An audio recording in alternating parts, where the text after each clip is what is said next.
मानना है कि लाख से ऊपर की वैकेंसी रहेगी और सरकारी आंकड़े आ रहे थे कि जब तक टीआरई 3 के लोग ज्वाइन नहीं कर लेते हैं कितनी सीटें पर अंतिम वैकेंसी जो लाखों की संख्या में है, इसके बाद शायद लाखों की संख्या में वैकेंसी ना आए। एक जिम्मेदार चैनल होने के नाते आपको, एक जिम्मेदार शिक्षक होने के नाते मुझे भी इसका इंतजार करना चाहिए। लेकिन हाँ, ये तय है कि 5 अंक में रहेगा, लाखों से ऊपर की वैकेंसी रहेगी और पीआरटी की भी संख्या अच्छी खासी होगी, इसमें भी चिंता करने वाली बात नहीं।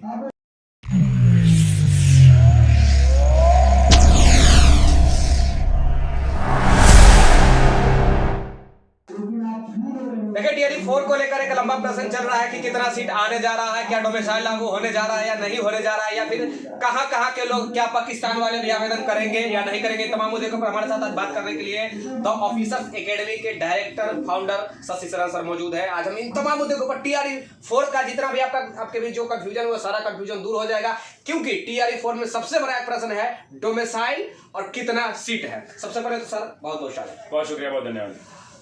सबसे पहले सर सीट को क्लियर कीजिए ना कि प्रत्येक दिन आप न्यूज़पेपर में देखेंगे कि 80,000 भी आ रहा है, 1 लाख भी आ रहा है, 1,40,000 भी आ रहा है और 1,50,000 भी आ रहा है और 1,80,000 भी आ रहा है। क्या है सर हकीकत? देखिए, मेरा ये मानना है कि लाख से ऊपर की वैकेंसी रहेगी और सरकारी आंकड़े आ रहे थे कि जब तक टीआरई 3 के लोग ज्वाइन नहीं कर लेते हैं कितनी सीटें बचती हैं उनके ऊपर। ये जो 80,000 का आंकड़ा या 90,000 का आंकड़ा सरकार कब दे रही है? अभी तो पूरे लोगों ने ज्वाइन नहीं किया है, तो आप समझिए कि ये आंकड़ा कब मिल रहा है, जब लोगों की ज्वाइनिंग अभी नहीं हुई है। लोग ज्वाइन कर लेंगे, बहुत सारे लोग डॉक्यूमेंट वेरिफिकेशन में छट रहे हैं, अन्य कारणों से छट रहे हैं, तो ऐसी परिस्थिति के अंदर में जब दोबारा मूल्यांकन किया जाएगा तो आप निश्चिंत रहे, सीट लाखों में जाएगी। और हाँ, ये आखिरी वैकेंसी होगी, बड़ी वैकेंसी जो लाखों में आएगी। टीआरई 5 के आगे जो आप उम्मीद करेंगे वो वैकेंसी कुछ हजारों में ही रह जाएगी, ये तो तय है। आगे या 4 के आगे जब 5 में आप बढ़ेंगे तो ऐसी परिस्थिति के अंदर में आप लाखों की वैकेंसी उम्मीद नहीं कर सकते। तो ऐसे तमाम बच्चे जो टीआरई 1, 2, 3 में 1 नंबर, आधा number, 2 number, date of birth, certificate, अन्य छोटे छोटे कारणों से छूट गए, सब्जेक्ट कॉम्बिनेशन के कारण, जितनी भी समस्याओं के कारण वो छूट गए, वो पूरा दम लगाकर पढ़ें, क्योंकि ये अंतिम वैकेंसी जो लाखों की संख्या में है, इसके बाद शायद लाखों की संख्या में वैकेंसी ना आए।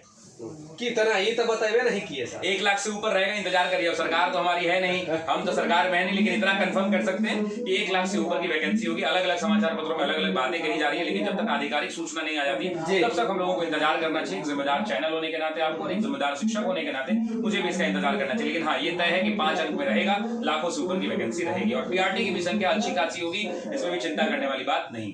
ओके, इस बार तो फाइट बढ़ने वाला है क्योंकि एनआईओ एंट्री मार चुके हैं। उसके बाद स्टेट, अच्छा स्टेट पहले होगा या नहीं होगा? देखिए, जानकारी मिल रहा है कि स्टेट पहले हो रहा है। देखिए, स्टेट कराना होगा नहीं होगा का बात नहीं है। हम शिक्षक, बिहार शिक्षा विभाग की तरफ से हम उसको नहीं जानते, लेकिन हम बस इतना ही जानते हैं कि आपको छात्र हित के लिए सोचना होगा। और वैसी परिस्थिति के अंदर में मेरा ये मानना है कि टीआरई 4 से पहले स्टेट जरूर कराइए, क्योंकि स्टेट कौन कौन लोगों को देना है। बहुत सारे ऐसे बच्चे हैं जिनका सब्जेक्ट कॉम्बिनेशन के कारण वो गलती स्टेट दे दिए हैं, उनको दोबारा से लैंग्वेज का स्टेट देना है, हिंदी इंग्लिश दोबारा देना पड़ेगा क्योंकि उनका सब्जेक्ट कॉम्बिनेशन नहीं बन रहा था। तो वैसे भी बहुत हजारों की संख्या में विद्यार्थी हैं। उसके अलावा नए जो लोग पास आउट हुए हैं, जिनको 9, 10, 11, 12 के अंदर में टीचर बनना है, उनको भी स्टेट की आवश्यकता है। और तीसरी बड़ी बात, कि आपने कहा था कि हम स्टेट 2 बार साल में कराएंगे, तो वैसी कैलेंडर जारी करेंगे। तो वैसी परिस्थिति के अंदर में आपसे निवेदन है, बिहार के बच्चे आपसे नौकरी नहीं मांग रहे हैं, स्टेट एक पात्रता परीक्षा है, जिस पात्रता परीक्षा के लिए बोल रहे हैं कि भाई ये आप दे दीजिए और हमारा करा लीजिए ताकि हम नौकरी के लिए अप्लाई कर सके। ये कोई नौकरी की तो परीक्षा है नहीं। तो ऐसी परिस्थिति में सरकार को बड़ा दिल दिखाना चाहिए। और एक और बात मैं आप ही के चैनल से मांग कर देता हूँ कि स्टेट की परीक्षा अगर करानी है तो एकदम हड़बड़ मत करा दीजिएगा। कई बार देखा गया कि स्टेट परीक्षा अभी निकली, 15 दिन के अंदर परीक्षा, अगला दिन रिजल्ट, पढ़ने का कोई समय नहीं। हाँ, तो मेरा ये निवेदन है कि आपको पता ही है कि आपको कराना है, तो आप थोड़ा 1 महीने का गैप लेकर के चलिए, बच्चों को बता दीजिए ताकि वो प्रिपेयर कर पाए स्टेट के लिए। और मैं तो चाहता हूँ कि 100% बच्चे बिहार के स्टेट की परीक्षा उत्तीर्ण करें ताकि वो अपनी नौकरी की दावेदारी के लिए टीआरई 4 में फाइट करें। जी, अभी टीआरई 4 को लेकर, स्टेट को लेकर आप तो बता ही दीजिए, क्या ये बिहारियों को इसमें क्या प्राथमिकता मिलनी चाहिए या नहीं? क्योंकि सर इसमें ये तो हकीकत है सर, अभी तक जो भी बहालियां हुई हैं 1, 2 या फिर 3 आप देखेंगे, बीपीएससी टीआरई का मैं बात कर रहा हूँ, तो 1, 2, 3 में ज्यादातर, जैसे कि अभी एक आरटीआई का जवाब आया था, आप देखे होंगे कि 7,440 सीट में से 6,099 सीट अदर स्टेट वाले लेके चले गए। तो क्या बिहारी स्टूडेंट के कंधा पर बंदूक रख के नीतीश कुमार जी चलाते हैं लेकिन उनको कुछ होता नहीं है हासिल?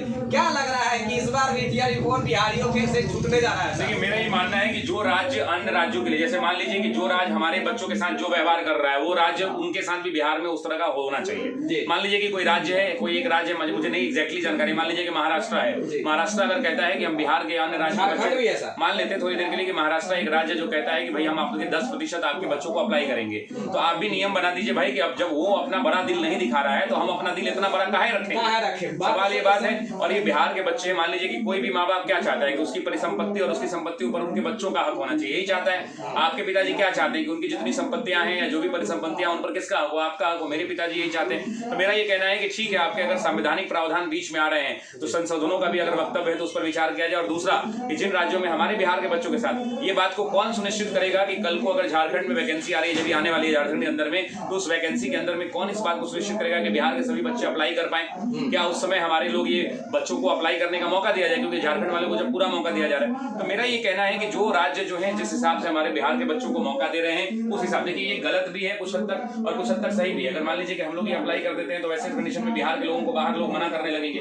लेकिन मेरा वो कहना नहीं है। हम इसके बीच का समाधान ये बताते हैं कि जो राज्य हमारे साथ जो व्यवहार रख रहे हैं वो भी बिहार राज्य के अंदर में उन राज्यों के बच्चों के साथ भी वही कंडीशन लगा देना चाहिए। अगर मान लीजिए महाराष्ट्र कहता है कि नहीं, बिहार के 10% लोग ही ओपन में आ सकते हैं, तो बिहार में भी नियम लगा दें हम कि 10% लोग बाहर जा सकते हैं। लेकिन इनके संवैधानिक प्रावधान का अध्ययन कर ले, चूंकि लोग जो अधिकारी बैठे हुए इन चीजों पर विचार करें, गहन मंथन करें। और कोई भी आदमी यही चाहता है कि बिहार के बच्चों का भला हो। सरकार भी यही चाहती है कि वो अपने राज्य हित के लिए काम करे, राज्यों के कल्याण के लिए काम करे और बिहार के बच्चों के उद्धार और कल्याण के लिए काम करे। ये नो डाउट है कि बिहार एकमात्र भारत का ऐसा राज्य है जो लाखों की संख्या में वैकेंसी दे रहा है। मैं तो कहता हूं कि सब लोग इसको दिल पर ले ले और यूपी वाले भी 5-7 लाख वैकेंसी निकाल दे, झारखंड में भी 1-2 लाख वैकेंसी निकल जाए। पढ़ा लिखा बेरोजगार बचेगा ही नहीं सर। अच्छी बात है ना, इसमें गलत क्या है? झंडा कौन ढोगा पार्टी का? वो छोड़ दीजिए ना, नहीं ढोना। ये बच्चे झंडा ढोने के लिए थोड़ी पैदा हुए हैं मेरे भाई। ये सब लोग पढ़ने के लिए पढ़े हुए, पढ़े लिखे लोग हैं, ये नौकरी करेंगे। मैं तो चाहता हूँ कि लोग अन्य राज्य वाले भी दिल पर ले ले।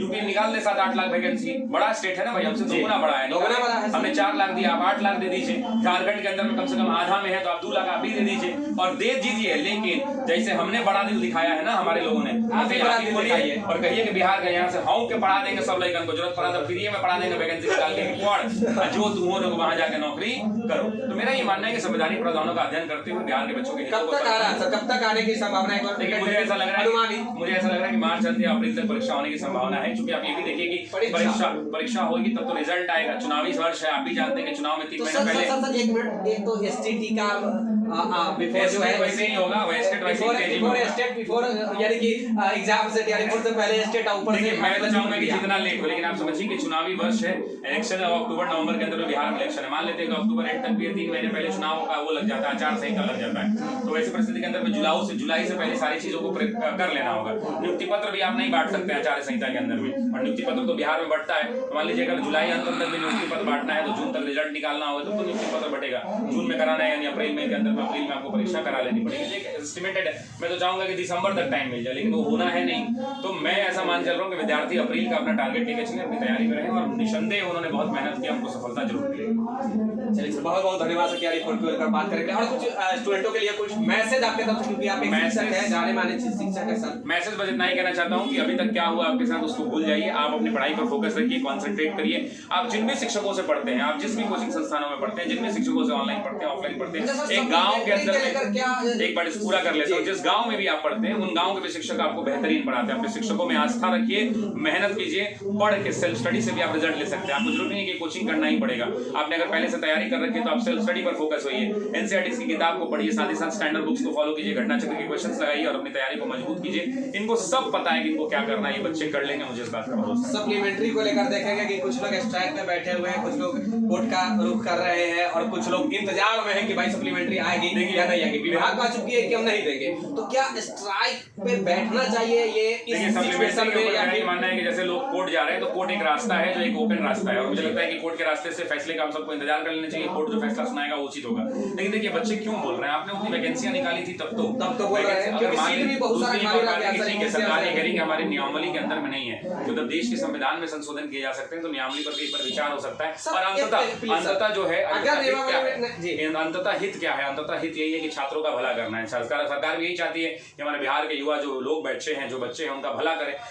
कैसे दे दिया ऐसा? वही बात है। तो वैसी परिस्थिति के अंदर में जब उनका भी हित वही है तो मुझे लगता है एक बार इस पर पुनः विचार होने की बड़ी गहन जरूरत है, आवश्यकता भी और विचार जरूर होना चाहिए। बहुत बहुत धन्यवाद सर बात करने के लिए। देखिए TRE 4 संबंधित जो भी प्रश्न था, डोमेसाइल का सीट को लेकर या फिर कब तक विज्ञप्ति आ रहा है या फिर सप्लीमेंट्री को लेकर, इन तमाम मुद्दों के ऊपर हम बात करने के लिए विस्तार से प्रयास किए हैं। विशेष जानकारी जरूर कर लीजिएगा, जुड़ जाइएगा, अपने दोस्तों के भी शेयर कर दीजिएगा, लाइक कर दीजिएगा। सहयोगी कला पर्सन राजेश राज के साथ हमारी उपस्थिति द ऑफिसर्स एकेडमी में भी पटना में। धन्यवाद, थैंक यू।